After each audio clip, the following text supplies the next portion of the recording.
گزشتہ رات غزہ میں بھوک سے 5 مزید بچے دم توڑ گئے۔ اسرائیل کا نیا بیان کہ یہ تمام بچوں کی تصاویر سب جھوٹی ہیں۔ ایک ہی روز میں 71 فلسطینی پھر سے شہید۔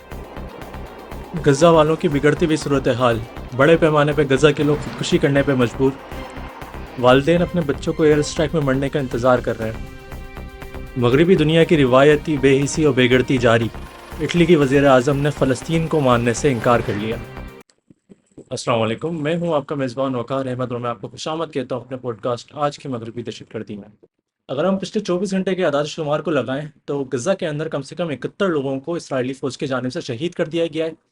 ان میں سے 42 کم سے کم ایسے تھے جو کہ غزہ ہیومینیٹیرین فاؤنڈیشن کے امدادی خیموں میں کھانے کے منتظر تھے، کہ جہاں پہ جو اسرائیلی اور امریکی فوجی ہیں انہوں نے ان غزہ کے لوگوں کو وہاں پہ شہید کر دیا۔ کل کے پوڈ کاسٹ میں ہم نے آپ کے سامنے ایک فگر پیش کری تھی کہ پچھلے 4 مہینوں کے اندر کم سے کم 80 غزہ کے بچوں کو جو ہیں وہ قحط سے اور بھوک سے مارے جا چکے ہیں۔ اور ابھی گزری ہوئی رات میں پتہ چلا ہے کہ مزید 5 ایسے بچے ہیں غزہ کے اندر جو کہ بھوک سے چل بسے ہیں۔ اب اسرائیلی حکومت کا جو موقف آ رہا ہے وہ یہی آ رہا ہے کہ یہ جو غزہ کے جو مرے ہوئے بچوں کی تصویریں آ رہی ہیں، تصاویر آ رہی ہیں جن میں ان کی ہڈیاں باہر نکلی ہوئی ہیں، یہ تمام جو ہے یہ غزہ کے لوگوں کا اور حماس کا جھوٹ ہے۔ اور غزہ کے اندر کسی قسم کا کوئی قحط کا کوئی سلسلہ نہیں ہے، وہاں پہ کسی قسم کی کوئی بھوک نہیں ہے، بلکہ وہاں پہ تو لوگ کھانے میں نہا رہے ہیں۔ اس بات کے باوجود اسرائیلی حکومت کی جانب سے ایک بیان آیا ہے آج کہ انہوں نے جو کھانے کے تنصیبات کا غزہ کے اندر آمد کو بالکل روکا ہوا ہے 4 مہینوں سے، اس کے اندر ایک پوز لا رہے ہیں، اس کے اندر ایک پہل لا رہے ہیں، جس کے نتیجے میں اب برطانیہ، اردن اور مصر جیسے ممالک کو اپنے جہاز لانے کی اجازت ہوگی غزہ کے اندر، اور ان جہازوں کے ذریعے وہ آسمانوں پہ سے غزہ کے لوگوں کے لیے کھانے کو پھینک سکتے ہیں۔ اس کے ساتھ ساتھ آج ایک ہمیں رپورٹ ملی کہ اسرائیل نے اپنے ہی جہازوں کا استعمال کرا ہے کہ شمالی غزہ میں وہاں پہ تھوڑا بہت کھانا پہنچانے کی کوشش کی گئی ہے۔ تو اس کے ساتھ ساتھ جو اقوام متحدہ کے جو امدادی سرگرمیوں کے سربراہ ہیں فلسطین کے، ان کا ایک بیان آیا ہے آج۔ انہوں نے اس بات کی بڑا برہمی ظاہر کرا ہے کہ ان کا یہ پہلے 4 مہینوں سے انہوں نے بھوک کا وہاں پہ قحط کا انہوں نے صورتحال کھڑی کری اسرائیلی حکومت نے۔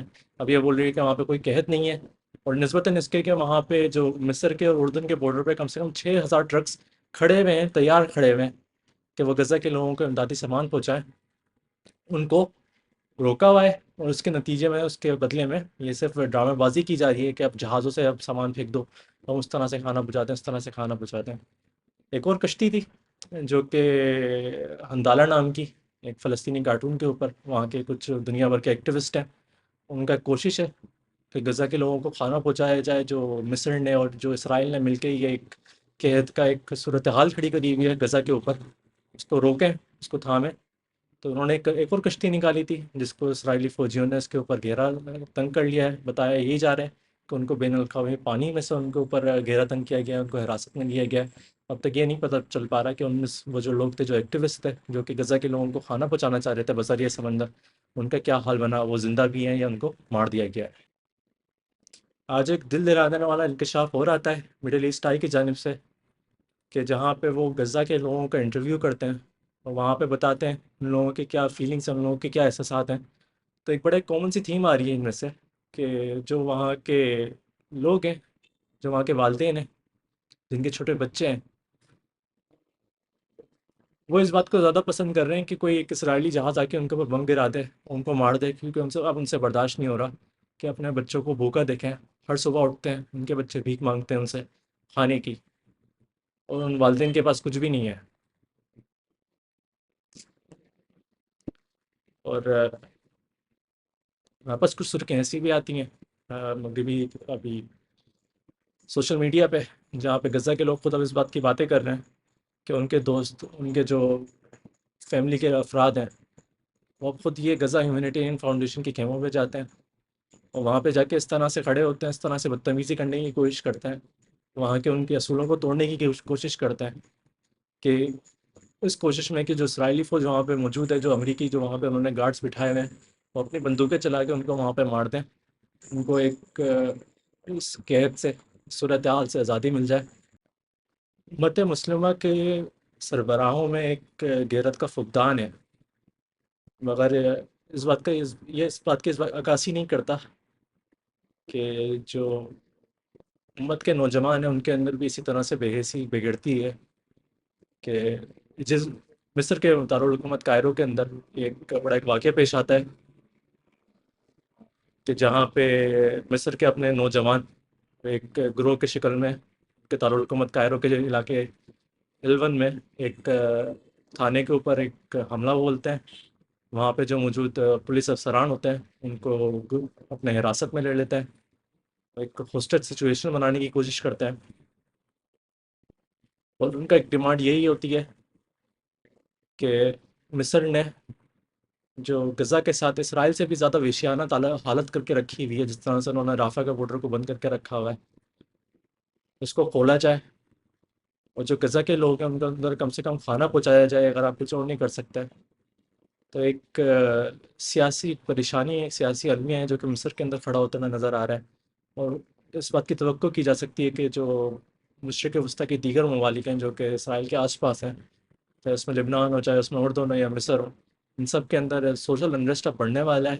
جس طرح کی تصاویر، جس طرح کی فوٹیجز آ رہی ہیں، یہ تو صرف ایک شروعات ہے کہ وہ پتہ چل رہا ہے کہ روزانہ 5 بچے مر گئے، آج اتنے لوگ مر گئے، اتنے لوگ مر گئے قحط سے. اور اس کا نتیجہ ہمیں پتہ چلے گا. یہ وہ لوگ ہیں جو کہ 4 مہینوں سے مسلسل بھوکے ہیں، 4 مہینے سے ان لوگوں نے کچھ کھانا نہیں کھایا ہے. اب ان کو پاس کھانا پہنچا بھی دیا جائے تو ان کے جسم اس قابل نہیں رہے، ان میں سے اکثریت غزہ کے لوگوں کے، کہ وہ اس کھانے کو پروسیس کر سکیں، اس کھانے کو اس سے کوئی معدنیات لے سکیں. اور اس بات کا ہم توقع کر سکتے ہیں کہ آنے والے ہفتوں میں ان امواتوں کی تعداد اب ایکسپونینشلی بڑھ سکتی ہے. ابھی جو گزشتہ پوڈ کاسٹ ہم نے کرا تھا اس میں ہم نے اس بات کی ڈسکس کرا تھا کہ جو فرانس ہے وہ اب فلسطینی ایک ملک کو، ایک فلسطینی ریاست کو قبول کرنے کے لیے تیار ہو چکا ہے. اس کے نتیجے میں اب مغربی دنیا سے جواب آنا شروع ہو گئے ہیں. اور یہ وہی روایتی بھونکنے والی چیزیں ہیں کہ اٹلی کی جو وزیر اعظم ہے جورجیا میلونی، ان کا ایک بیان آتا ہے کہ یہ جو فرانس نے ابھی یہ بیان دیا ہے کہ وہ فلسطینی ریاست کو تسلیم کر رہا ہے، اس نے بہت جلد بازی میں آ کے بیان دے دیا. اس کو ایسا بیان نہیں دینا چاہیے تھا. اور میں اس بات پہ یقین رکھتی ہوں کہ ابھی وہ وقت نہیں آیا کہ فلسطینی ریاست کو تسلیم کیا جائے مغرب کی جانب سے. اور اس کو تسلیم کرنے سے ہمارے لیے بڑے ایک طریقے کی پریشانیاں اٹھ سکتی ہیں، بڑے ہمارے لیے رسک آ سکتے ہیں جو کہ مغربی دنیا کو چاہیے کہ ابھی فلسطین کو قبول نہ کرے. فلسطین ایک ایسا ملک ہے جہاں پہ پچھلے 1.5 سال کے اندر کم سے کم 3 لاکھ وہاں کے جو لوگ ہیں وہ شہید ہو چکے ہیں. ان کے اوپر قحط ڈالا جا رہا ہے، ان کے اوپر قتل عام ڈالا جا چکا ہے، ان کے اوپر نسل کشی ڈالی جا چکی ہے.